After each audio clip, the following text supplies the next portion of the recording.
Hello दोस्तों, कैसे हैं आप। आज की कहानी का नाम है स्टोर।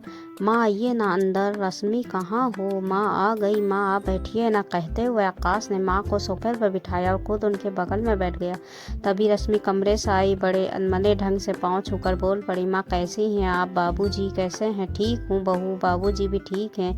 गेहूँ की कटाई हो रही थी, नहीं तो वो भी आते मेरे साथ। मुस्कुराते हुए निरूपा जी बोल पड़ी, दादी आप आ गई। कहते हुए इकलौता पोता ऋतिक आकर दादी के सीने से लग गया। दादी कैसी हैं आप, आपसे कितने दिनों बाद मिला हूँ। दादाजी कैसे हैं, वो क्यों नहीं आए।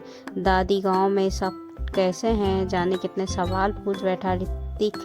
निरुपमा जी मुस्कुरा बैठी, सब ठीक है लल्ला, तू कितना बड़ा हो गया, अपने पापा से भी लंबा हो गया, क्या कहीं मेरी नज़र न लग जाए तुम्हें। कहते हुए पोते के माथे पर हाथ फिराया तो आंखें सजल हो गई। अपने आंचल से पोंछ मुस्कुराने लगी तो बेटे ने माँ को गोद में समेट लिया और बोल पड़ा, क्या हुआ, इतनी भावुक क्यों हो गई है, कोई बात है तो कह दो ना। बेटा कुछ नहीं, कितने दिनों बाद तुम बच्चों को देखा। जब तुमने ये घर लिया तब नहीं आ पाई थी, तब बाबूजी बीमार हो गए थे। बेटा घर तो बहुत सुंदर बनवाया, स्वर्ग जैसा।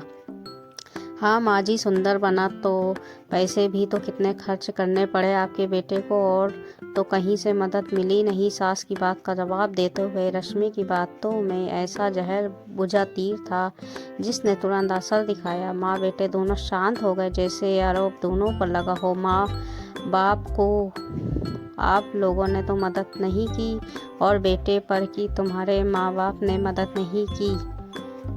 क्या हुआ कि घर उन्हीं के बेटे ने बनाया था। दादी आइए ना, आपका कमरा दिखा दूँ, आप थोड़ा आराम कर ले। पोते ने दादी और पिता के लिए माहौल को आसान करने का प्रयास किया और उनका हाथ पकड़ मेहमानों के कमरे की तरफ ले जाने लगा। तभी ऋतिक, रुक जा, दादी के लिए मैंने वो कमरा तैयार किया है, उतने बड़े कमरे में दादी रहेंगी, और इस बीच कोई मेहमान आया तो हमें परेशानी होगी, जानते हो ना।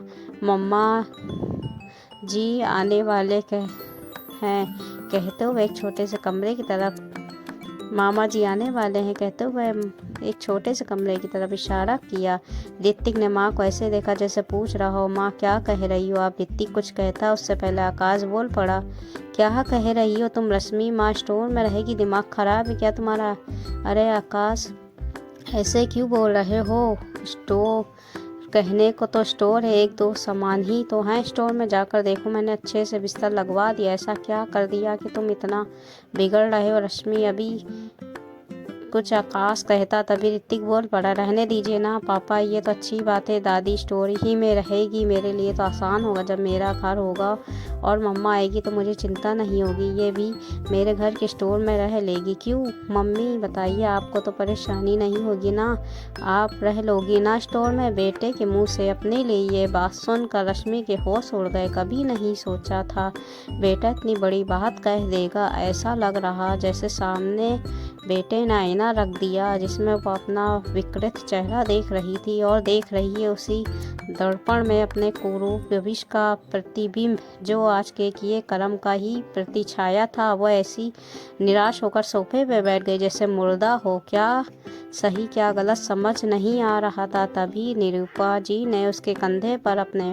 मुलायम हाथों को रखा। रश्मि ने सिर उठाया तो नज़रें निरूपमा जी के नज़रों से मिली। उसने अपनी नज़रें झुका ली, आँखों से आंसू बह निकले। शायद आँखों ने ही उनके सामने आंसुओं के रूप में माफ़ी की अर्जी लगा दी थी। निरूपमा जी ने ऋतिक को इशारा किया। ऋतिक आकर माँ के पैरों में के पास बैठ गया। माँ की गोद में सिर रखकर बोल पड़ा, मम्मी सॉरी, मैंने गलत कहा, लेकिन जैसे आप मेरे लिए हो ये भी तो सोचो, पापा के लिए दादी भी उतनी अहम होंगी। आप सिर्फ दादी को ही नहीं, पापा को भी दुख पहुँचाया है आपने।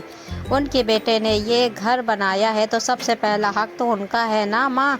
माँ के चेहरे को अपने हाथों में थाम कर फिर से बोल पड़ा, मम्मा मैंने कुछ गलत कहा क्या, आप बोलो। आपने बहते आंसुओं को पोंछा। रश्मि बोल पड़ी, नहीं कुछ गलत नहीं कहा, मैं ही गलत थी माँ, मुझे माफ़ कर दीजिए। और आकाश, सबसे बुरा मैंने तुम्हारे साथ किया, अब मुझे समझ आ रहा है, मुझे माफ़ कर दो प्लीज़। अच्छा माँ, चलिए मैं आपको आपका कमरा दिखाती हूँ जो सिर्फ आपका है, मेहमानों का नहीं। कहते हुए निरुपमा जी का हाथ पकड़ कमरे की तरफ बढ़ी।